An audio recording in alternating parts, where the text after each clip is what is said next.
Now coming at you ahead of the apex. The new motorsport podcast.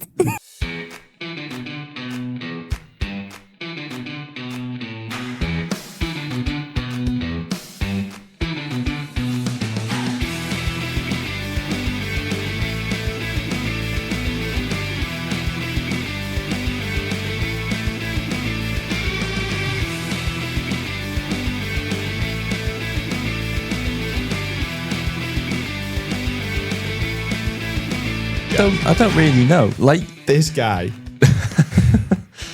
This guy just keeps finding a way back in. We're trying to record a podcast. This is like the 5th week in a row I've had to shout out the window. Can you hear the birds? Yeah.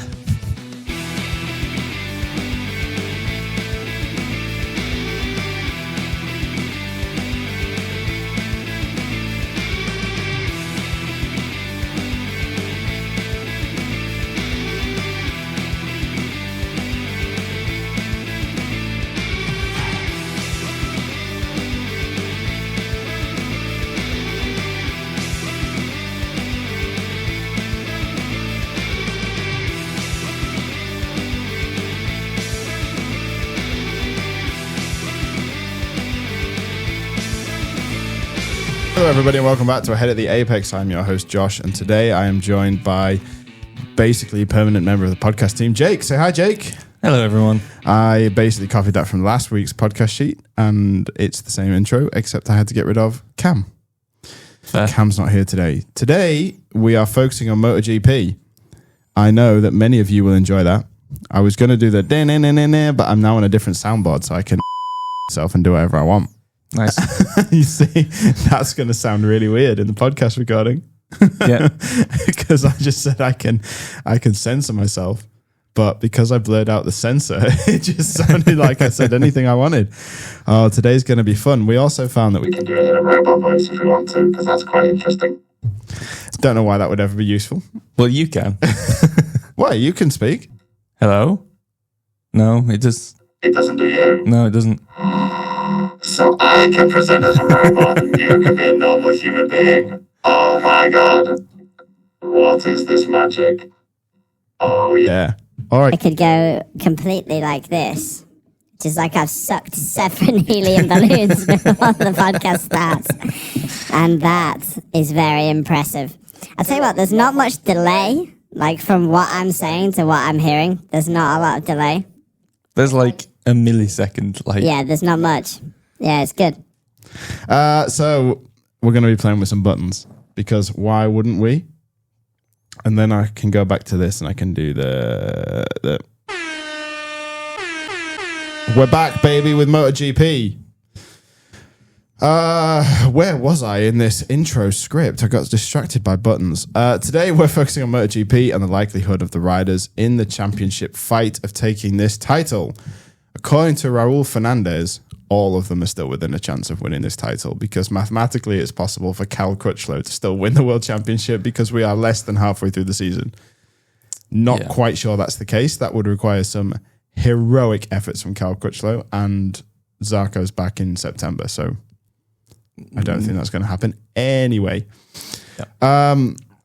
We will also be discussing, drum roll please, Charles Leclerc wins the Silverstone Grand Prix! Yeah. Oh, we are so back, baby. We are so back. 2026 championship back on. First win in nearly 2 years. And we will be discussing, because this is, of course, a very serious podcast. Sure. We will be discussing Article B.5.13.5 of the International Sporting Code for Formula One. I feel like the intro kind of... No, we are very serious. ruined the seriousness.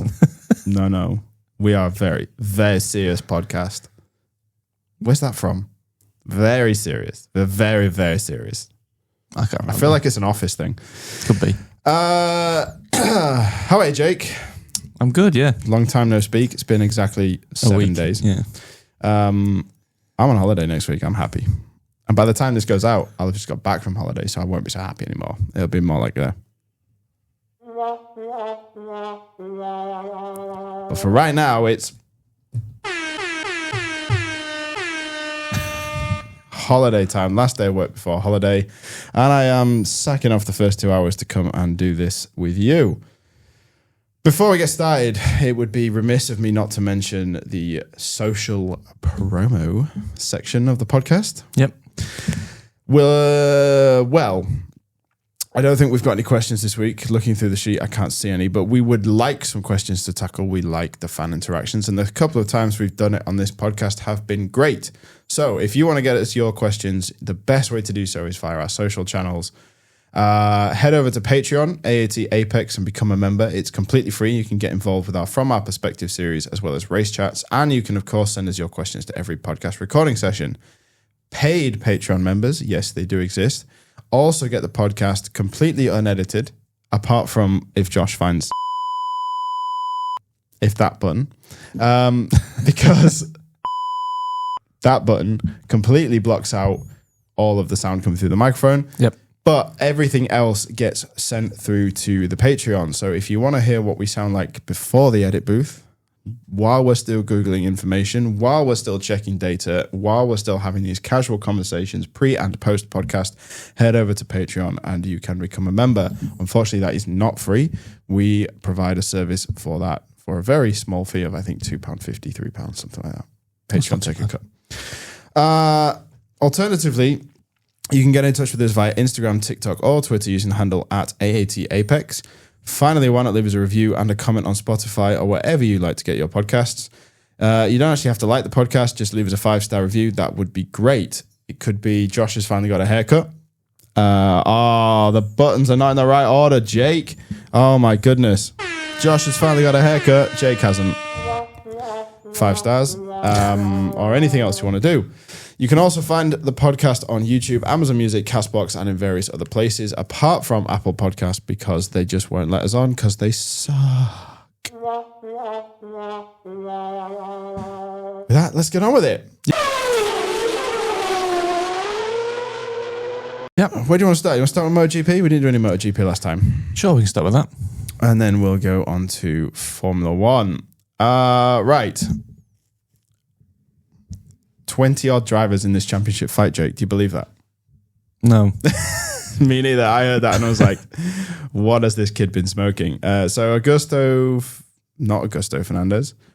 Fernandez said in the press conference after Assen that every single rider on the grid right now is with a chance of taking this 2026 MotoGP championship. That's a bold claim, given that people like Cal Crutchlow won't be on the grid for the entire season. I'm just going to check the points, the standings. So currently, Jorge Martin leads the way with 193 points. Last place, Michele Pirro has 0 points, and I believe 0 intention of returning to the grid this year. So if we just look at the full-time riders, the lowest full-time rider is Maverick Vinales with 10 points. So yes, there are more than 183 points on offer. But for Mav to do that, first of all, he would have to gain 3 seconds a lap and also have every single rider in front of him have a terrible, like it would have to be reverse championship finishing order for at least 10 races. Yeah. So that's just not going to happen. Realistically, I've kind of drawn the artificial line at Bagnaia because Alex Marquez is in 9th with 78 points. He's 115 points behind. He's also not race fit properly, because he's had several big incidents. Aldeguer is next with 76 points, and he's not taking part in the German Grand Prix because of his crash at Assen. Yeah. So I figured, and Marini, Bastianini on the Honda and a KTM, they're not realistically, they're not in this. They would have to improve that bike quite significantly to have any chance. Correct.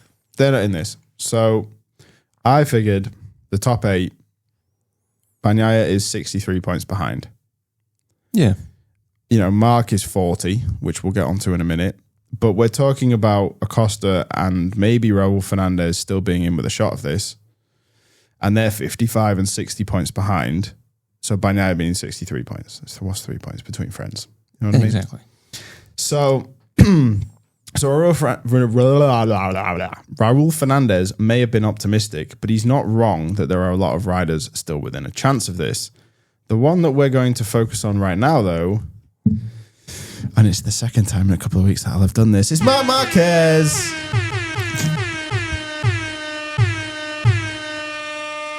Oh, Jake, where do we start with Marc Marquez? Because holy hell, I don't really know. Like this guy, this guy just keeps finding a way back in. I don't know what he is on, but he somehow he somehow like will start to drift off into the midfield a little bit. Yeah, I mean, And then- he finished 7th in Aston, right? Yeah. But like over the last few races, he's taken 62 points out of the championship lead. Yeah, and then he'll come back with back-to-back wins. And that's actually lower. If you count the third race, that's lower than it would have been. Yeah. It was more like 70 points before that. Because how many did he lose to Martin at the Netherlands? It would have been... I don't want Germany. Give me the Netherlands. God damn it. 16 versus 9. So he lost 7 points. So he was 69 points. He was 69 points off the championship lead after 2 rounds. Yeah, And then he's now down to 62 points. Wait, that doesn't make sense. That's not how numbers work.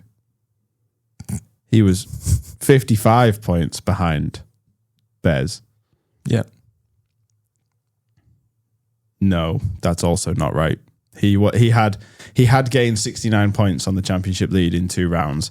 He's now 40 points behind. He was 33 behind Bez. And then Martin outscored him. Yeah. Yeah. Yeah, that's how numbers work. Yeah, okay, good. I'd also like to apologize that I said there were 61 days in a month last time we talked about Marc Marquez. That's not true. There are 30 or 31 days, except for February, which for some reason has 28. I feel like we've been talking to the same people. We appreciate every bit of feedback on the podcast. Thank you for getting involved. Right. He has to say that, don't worry. So, Marc Marquez, he gets injured in France. He comes back in Mugello. He's a bit so-so, but scores some points. Yeah. And then the Czech Republic, 37 points. Balaton Park, 37 points. Assen, at least, what did he get? Give me the race results. I should have had this written down. So he scored 9 plus 13 points. He scored 13 points. So he scored 74, 87 points in 3 weekends. Yeah. And he is now 40 points off Jorge Martin in 5th place. And he would have been 3rd, except Ai Ogura had an absolutely stonking race. So we'll get there in a minute. Yeah. But if Ai Ogura had had his normal race, then, you know. Yeah, he would have had more. 4th. Diggia's in 3rd. Yeah. Diggia did it. It's getting very close. You know, we are fast approaching a break and then another race and then the summer break. Yep. For MotoGP. And we've spoken on this podcast before that, I'm not sure the summer break vibes is really, I'm not sure riders think about it all that much. But I think people like Marc Marquez and Max Verstappen and Michael Schumacher and Sebastian Vettel and Lewis Hamilton probably do think about it quite a lot. And I suspect somebody else who might be thinking about it quite a lot is Marco Bezzecchi. Because this is his first attempt. Not first attempt, but this is potentially his first championship, right? Yeah. So, Jorge Martin probably not thinking about it. Probably quite happy, sat at the top of the table soon. hopefully, unless he piles into Bez Again. and Marc does Saxon ring things. Yeah. So how important is the Saxon ring, Jake? Which is today, tomorrow, and the day after, it's as of time of recording. It is a very good track, just in general. It's a very good track. It's quite exciting. I wouldn't say it's the best one on the sort of calendar for MotoGP, at least. But for Marc, it is the Marc Marquez circuit. I don't think there's anyone who has that level of history. I mean, you've written it down in his full career, 12 wins. 12 wins. 12 wins. He's only been beaten twice. Yeah. Once by Bagnaia in 2024 and once by the circuit in 2023. I love that phrasing. Once by the circuit. He was once beaten by the track itself. I just have this image of Marc Marquez being assaulted in the street by a... Well, 5 crashes before Sunday warm-up, and he was just like, you know what? I'm done. Yeah. And that was the race that made him withdraw from Honda, who he'd been with his entire career. Yeah. A win on Sunday could make or break this championship, really. Because if Marc gets within, what's Ogura, 15 points behind? He's 25 close, points. yeah. If Marc gets within Ogura's range of the Aprilias, that's like the T-Rex breathing down your back, right? That's the... Yeah, and one of the things that we always kind of... I think we talk about a lot in F1, and a lot of other people talk about in F1, is the pressure of leading a championship. Well, look what it's done to Bez. Exactly. Bez, out of sort of the top 7, I think, wherever Marc is, and he's 7th? Fifth. Bez is probably the most recent to not experience a title push. Diggia, Ogura, Fernandez, and Acosta have never experienced a title push. The only world champions in there are Martin, Marquez, and Bagnaia. Yeah, but Acosta also did quite well in Moto2 quite recently. I know, it's pulling things, but... It's not the same, all right? It still counts as a title push. It doesn't. Not in my book. My book is the only book that matters. But I think with Jorge, or Martin. Jorge. It's... Use his full name, go on. Jorge Martin. Jorge Martin. I think with him, because his seat is now secure at Yamaha, we'll get there. he doesn't really have to worry. That's later. Yeah, he doesn't really have to worry about this year in terms of getting a seat or securing anything, or he kind of knows he's safe. He kind of knows that he's sort of guaranteed a seat. Safe. His seat's safe. It is, but he also knows that this might be his only shot at a title. Oh, I know. This is his Lando Norris moment. Yeah, or his Jenson Button moment. Yeah. Martin's already won. Do you want to be Jenson Button or Lando Norris? I mean, if he hasn't won a title and he gets him a title, I think he would. Yeah, but do you want to be the guy who won in weird circumstances because Marc Marquez wasn't at full health for an entire season, then you never win again? I mean, Joan Mir. Yeah. I saw the other day he's had Fabio Quartararo. Martin's had Marie Joan Mir. Sorry, words. He's had 1 race win. Yes. He's had equal number of race wins that he's got titles. Yes. He won his championship with one race insane. win. Yeah, yeah. But I think the difference between, obviously, Bez is he's not won a title yet. And he's fighting against his teammate who has. And he's been close quite a few times.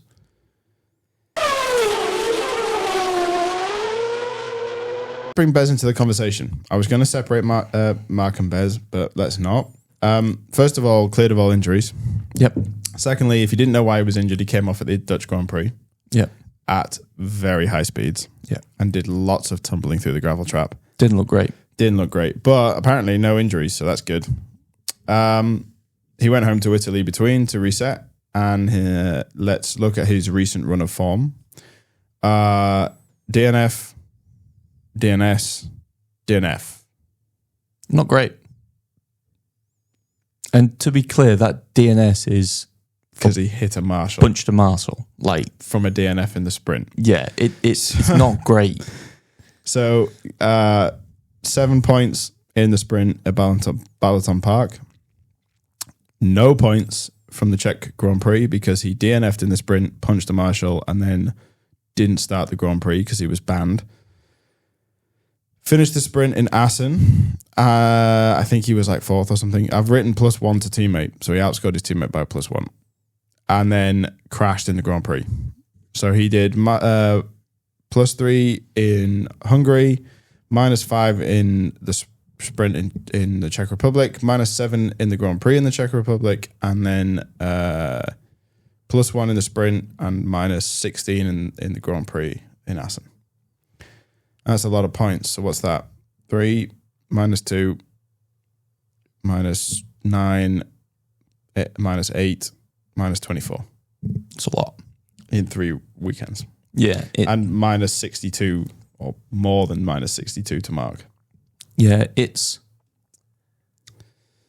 feels very much like the pressure's just got to him, man. Yeah, we were speaking. You remember at the start of the season, we were like, Bez just keeps winning every single race. Yeah. Like he keeps dropping it in the sprints. Sure, who cares? But in the Grand Prix, he's pole to win every weekend, and he's just maximizing that. Yeah, and now we're like, he hasn't scored points in a long time. Yeah, it's like significant points. I don't think it's the case that he has competition. It's the case that he just can't finish. Could cost him the title. But he was only pushing so hard because he was trying to make up places. Yeah, exactly. I still don't think he wins in Assen. No. Even if he's on the bike. I still don't think. Ogura had so much pace. It was crazy. Let's also talk about Costa. Because he has also been cleared of all injuries. He suffered with severe carpal tunnel syndrome at the Dutch Grand Prix and had to retire. He's officially been declared fit, so we will see him on the bike this weekend. He is, for some reason, considered in this, well, arbitrarily, because I drew it at Bagnaia, but he's considered in this title race, despite not having won a Grand Prix. Yep. Despite having seen Ogura win before him, Aldeguer win before him, Fernandez win before him. Diggia's won a race this year. Yep. So he had mechanical issue in Spain in the first part of the 3-part race. Then he had Ogura samurai up the inside of him and knock him out of the race. Yeah. Am I allowed to say that? It's not offensive. Okay. I don't think. I don't think so either. I said it, and then I was like, oh shit, he's Japanese. It was pretty brutal, so... Okay, fine. And that DNF'd him. Then he had a mechanical issue on the last lap of the Czech Grand Prix and retired from 5th. And then he also had to retire from the Dutch Grand Prix because of his carpal tunnel syndrome. The 2 races he's looked like he might win. 3 races, but we've already talked about the Catalan Grand Prix. Was Thailand, in which Marc Marquez won. Yep. And Balaton Park. Again, Marc Marquez won. So, not good.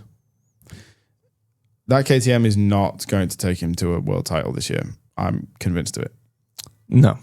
Yeah, I think... How many retirements have we seen now? We saw all 4 of them go down in the Catalan Grand Prix. Bastianini didn't even start. Was it Bastianini or Binder? I think there's been a KTM at every race, I think. That's failed? Yeah. Or at least 2 at each race. Yeah. I mean, Vinales.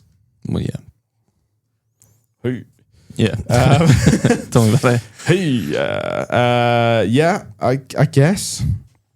So look, he's not. I don't think he's in this, but we are going to discuss it in a minute as to who we think is most likely to get there. He's currently 60 points back from Martin in 7th, and has just recently signed his Ducati contract. He has, which we'll also discuss at the end of this episode. Since we're here, I haven't written him down. Did you? Impressive. Except he spent all of like 2 laps in the top 2. Yeah, this whole season. and his average finishing position is like third. With Diggia, it's a bit weird. I feel like his qualifying pace kind of lets him down a little bit. I disagree. I think his qualifying pace is the only thing that's keeping him in this. He's not been mega impressive in every single race. He's had several good races, so Brazil springs to mind. I can hear the birds through your microphone.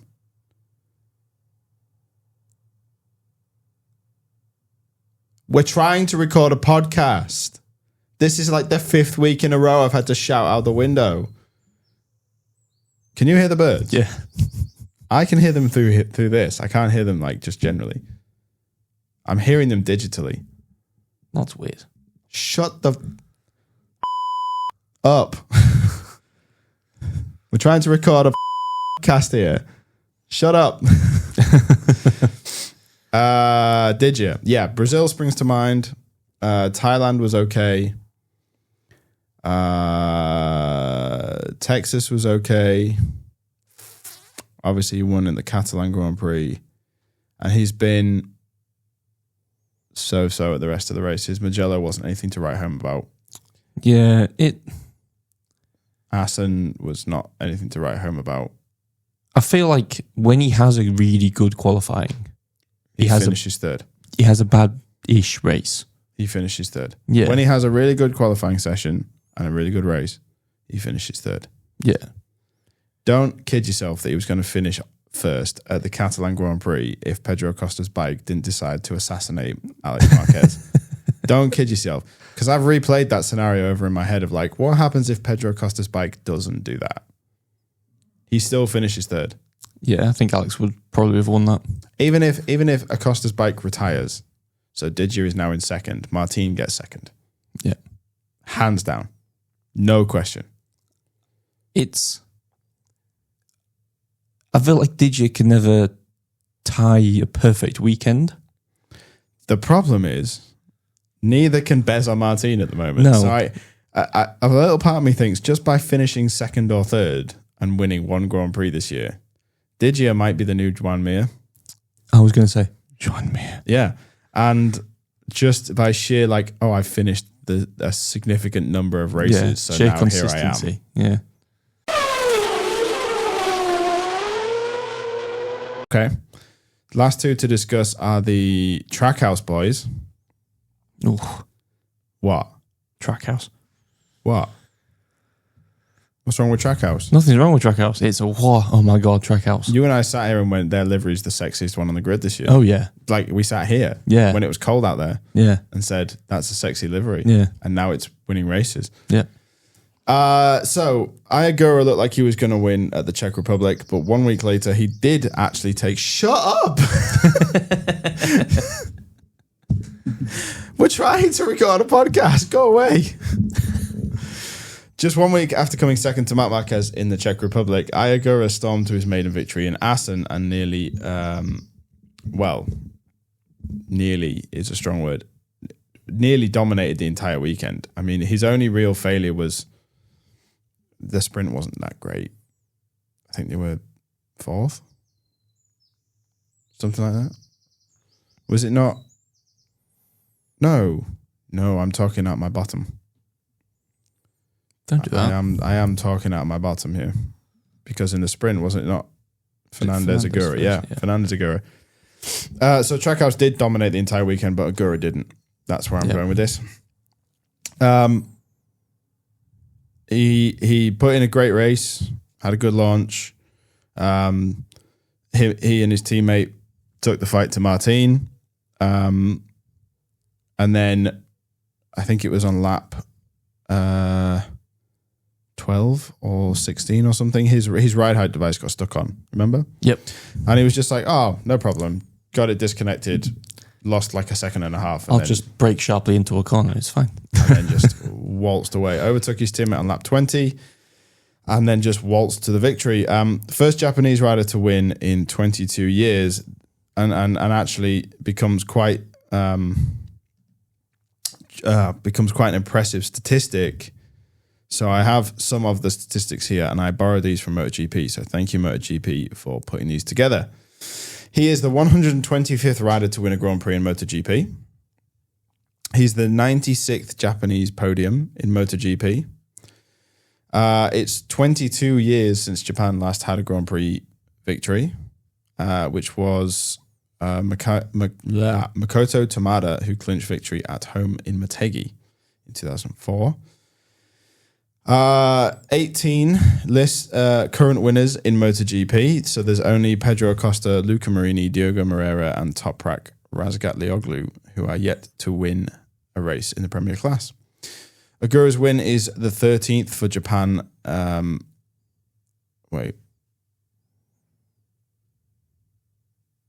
13th. Yeah, okay. Ogura's win is the 13th win for Japan in the Netherlands.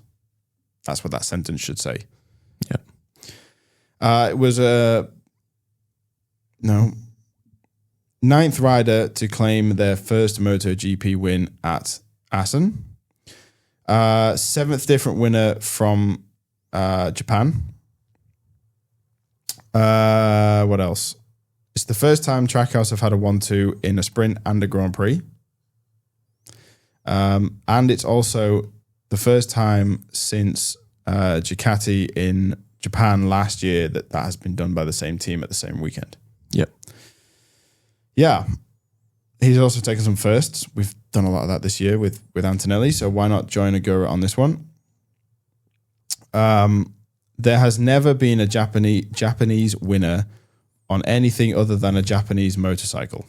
Ogura's win with Aprilia is the first Japanese win not on a Honda or a Yamaha. Yeah, that is impressive. I mean, obviously, Trackhouse is technically an American team using an Italian bike, But there's no Japan in there. but there's no Japan in there. It's not even close to being even just from Asia. It's Well, what that says to me is that for Honda and Yamaha, it's very important for them to have brand identity. Yeah. So they've typically, when they have been a Japanese rider. yeah, but they've sort of they've accumulated the Japanese riders for brand image. Yeah. He's the first rider from Moto4 Asia to win a MotoGP Grand Prix. I think it's not as impressive as it sounds because I don't think that's quite an old thing. It's quite a new thing. But that shows the academy's working. Yep. And Aprilia are now the only manufacturer to have all of their riders win a Grand Prix or sprint in 2026. From Phillip Island last year, all of the riders have won a Grand Prix.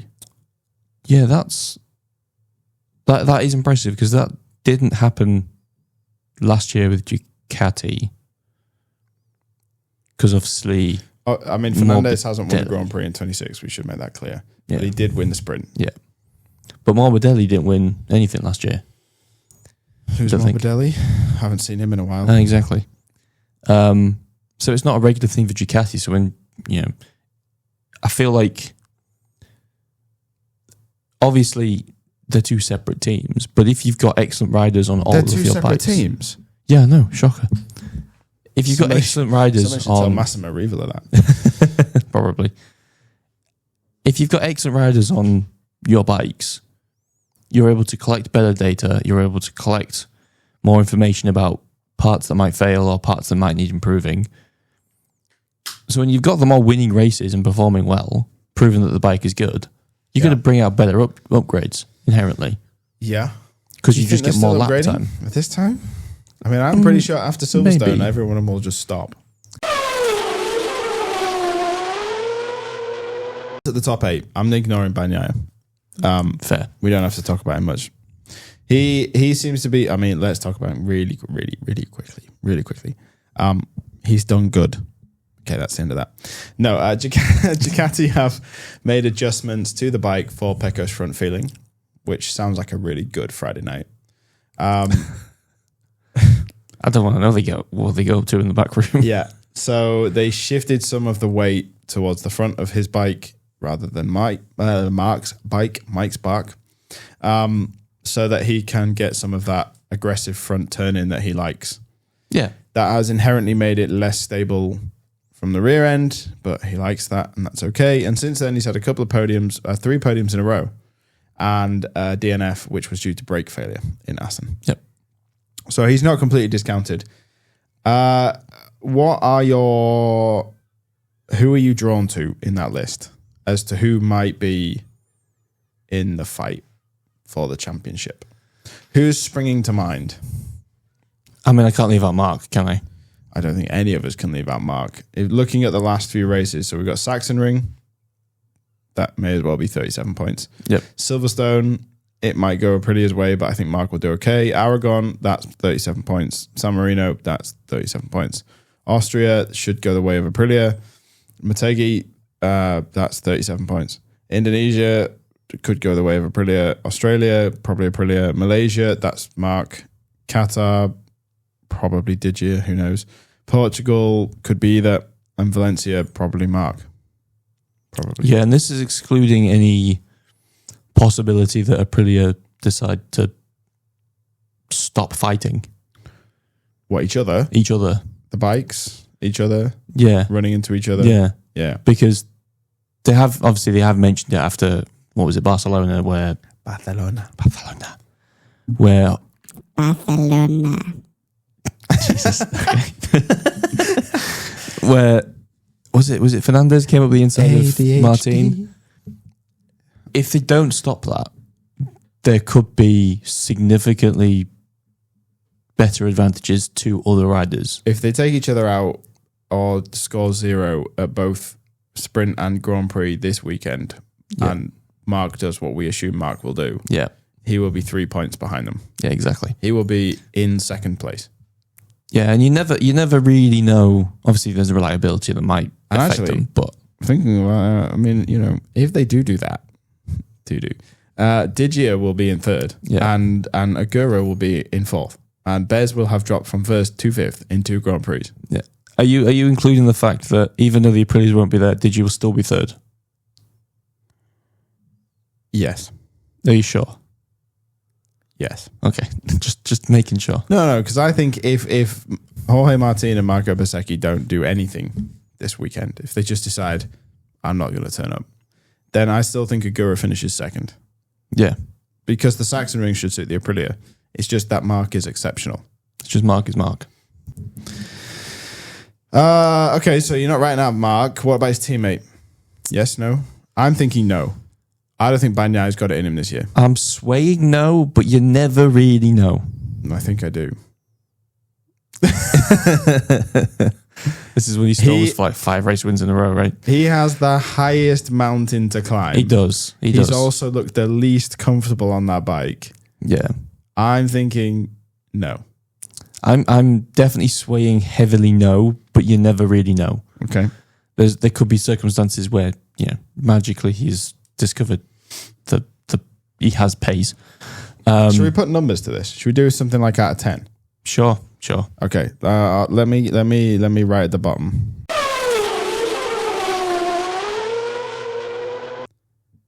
Let's go in order, shall we?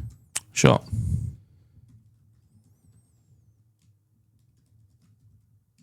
On the spot.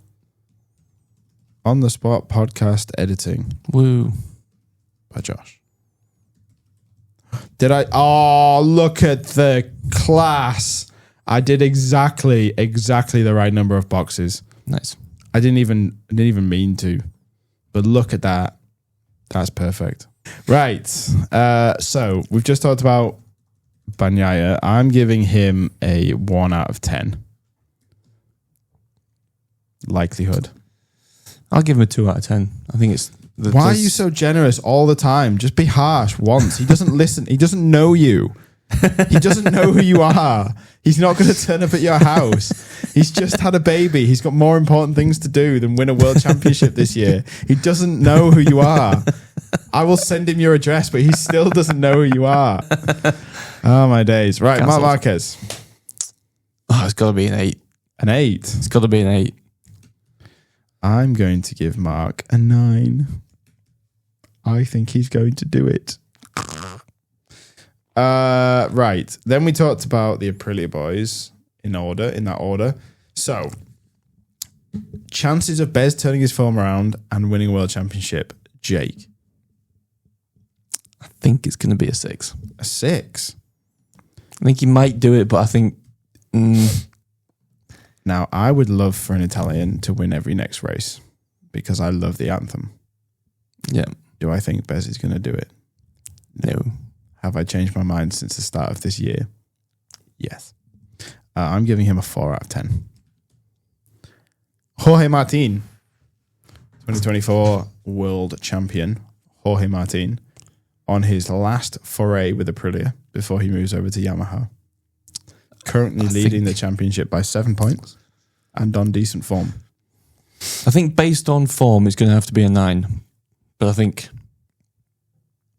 overall chances is probably 8 to 9, somewhere around there. You want to give him a 9? Yeah. I'm going to give him a 7. Right. We mentioned him briefly. Fabio Diggia Antonio. His form for the last 3 races, 12th, 4th, 4th. He currently sits 3rd in the Riders' Championship, minus 16 points. He has 1 win and 3 podiums. Jake. I like him. Holy hell. Martin has 1 win as well. Sorry to interrupt. Yeah. Consistency. How has Bears got 4 wins and 6 podiums and he's still not leading the World Championship? Because he hasn't got points for 3 races in a row. That is wild. Bonjour. Oh, We no. are trying to film a podcast in here. Thank you. I feel like everything is just against us today. Yeah, not just the weather. I'm going to throw a grenade into the mix. You're going to put 9 for Diggia. I think it's an 8 out of 10. I think it's a 7. I think he's just going to do it by just Finishing races Yeah. this year. I feel like it would be a nice kind of. Yeah, I think a 7 out of 10. I think he's got a good chance just because he can finish a race, and I think that it's ridiculous that could be the thing that wins him a title. Yeah, but I think that's the exact level of that we're due this year. Yeah, possibly. I just realized I can put this full recording on Spotify because I have sent Well, you missed one. apart from yeah. Oh my lord. Listening back to this is going to be an absolute nightmare. It's going to give you. I'm so sorry. I don't know what started this today. I scrolled across a page and that's what did it for me. There are 3 pages. Oh my God.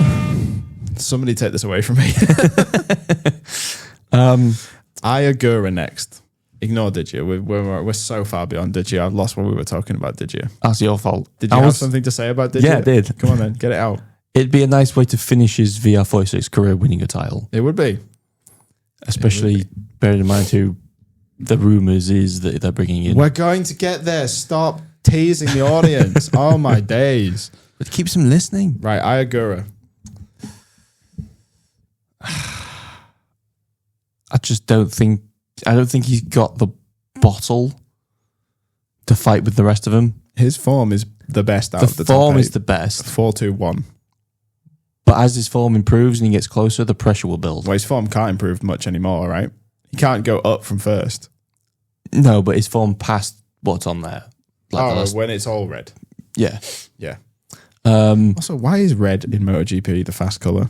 That's so confusing. I It don't could know. be green or purple or blue or anything. It could be glow in the dark. Who cares? But why is it red? But red is always slow. And yet, even in this, they do first as red. Yeah, it's. Yeah, anyway. Come on, Ogura's chances. I'm giving him a 6. I'm giving him a 5. I think he's got it. I don't. His teammate? I think the same 5. I think there's a slightly better chance, but I just don't think Aprilia would let them if their factory team are both pushing. I may need to rescale this. I've given Fernandez a 3 out of 10, but I may need to rescale this. Pedro Acosta, I'm obviously giving him a 10 out of 10. He's obviously going to do it. No. I don't think KTM will let him finish a race. And I don't mean like they will just sabotage his bike. I just don't think he's going to be able to finish many races between now and the end of the season. So I'm going to give him a 2 out of 10. Yeah, same. Okay, so to sum up, Jake thinks Jorge Martin is going to win this World Championship with a 9 out of 10. He then thinks it will be Marc Marquez, Fabio Di Giannantonio, Marco Bezzecchi, a tie between Fernandez and Ogura, and then a tie between Acosta and Bagnaia. I think it will be Marc Marquez with a 9 out of 10, then Diggia, Martin, Ogura, Bezzecchi, Fernandez, Acosta, Bagnaia. So we both think Bagnaia has not got the ball to do this. Yeah. Cool. Okay. Are we putting an actual bet on this, or are we just discussing it? $5,000. Shit, that's a lot. I was thinking more, let me talk about Formula E or the World Cup if I win. Okay. If you win, I'll let you talk about Formula E or the World Cup on this podcast. Okay. If I win, you owe me $5,000. No. I think that's a good deal. I ain't got $5,000 to give you. I don't think that's true. I think that's a good deal. If I said to you, you owe me $5,000 if you're wrong, do your answers change? No, but Then you're confident. it's Mark. There's always a chance. You want to make it 50? No. You want to make it £50? You can have £5,000. That's all you can get. You want to make it 20 quid? 20 quid. Come on. By the time we get to the end of the straight on season. it. No, right hand. Well, my right hand's on the other side, but sure. 20 quid on it. So you think Martin and I think Yeah. Marquez. Okay. 20 quid on it. And you heard it here first.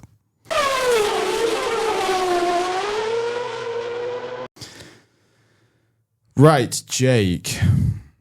I think we're going to end this slightly shorter podcast here. Sure. For two reasons. One, you were late. No.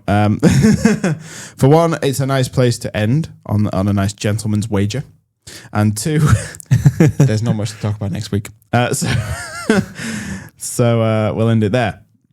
All that's left is for me to remind you about our socials. So the best way to get in touch with us is to head over to our Patreon, AAT Apex, and become a member. There are 2 tiers. I should make that clear. There are 2 tiers. There is a free tier and there is a paid tier. What do you get if you're in the paid tier, Josh? I hear you say. Great question, Jake. That's a phenomenal question. What you get is early access to the podcast, raw access to the podcast, unedited, unfiltered, uncut with the noises that I use to segment waffle. Zero protection. Zero protection. You get absolutely no protection from what is discussed in this room. And I mean, some of it is disgusting. Like the language we use. Yours is. There's a And reason why you had sometimes to- Jake says things like, Jensen Button is the best. Sorry. Jensen Button is the best. I love him. Oh my god, no, I'm still going. And that is filth. So sometimes you get all of that. Coming in the near future will be race reviews. Short 10 to 15 minute race reviews recorded on day of the race and like live opinions. And I will either get a Zoom set up where people can come in and I'll just record the Zoom, or I'll get people to record segments and we'll put it all together and it will go up on the Patreon. That's what you get if you're a paid member. What do you get if you're a paid member or a free member, Jake? I hear you ask. Is a great question. Well, you can get in touch with us directly via messaging us in our race chats or our question chats. You can also get involved with the From Our Perspective series, which is exactly what the podcast shorts thing will be as well. And you can also send us your questions. Alternatively, you can head over to Instagram, TikTok, or Twitter, or YouTube using the handle at AAT Apex and get involved over there. And finally, why not leave us a review and or a comment, and a comment on Spotify or wherever you like to get your podcasts. We don't care if you like it. Just please help us with the algorithm. Thank you. That would be great. You can also find the podcast on YouTube, Amazon Music, Castbox, and in various other places other than Apple Podcasts. Thank you for listening, and we will see you next week. Yep. See you next week. Peace.